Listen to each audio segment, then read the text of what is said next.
I want to remind that the Balfour Declaration of 1917 was issued by the British while they had no rule whatsoever, no right whatsoever on that piece of land that was under the control of the Ottoman Empire.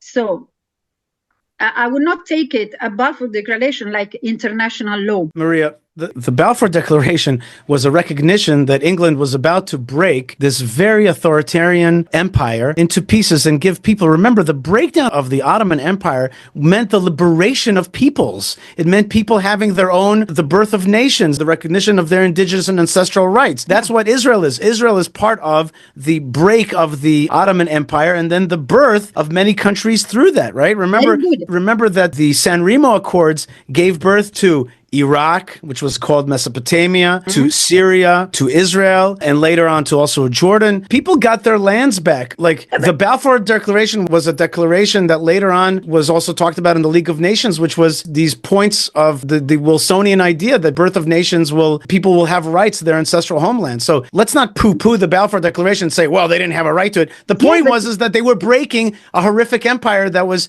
subjectifying people all over the world. Okay, but then so wait a minute. And then after the Balfour Declaration, it was accepted by the principal powers that broke those empires, including the Austro-Hungarian Empire and the Ottoman Empire. And then later on, the League of Nations, I think it was 56 or 54 countries got together and voted to recognize the mandate for a Jewish Palestine to create a Palestine. So I don't know why you're harping on Balfour Declaration. It's just one of a whole series of things that led to recognition.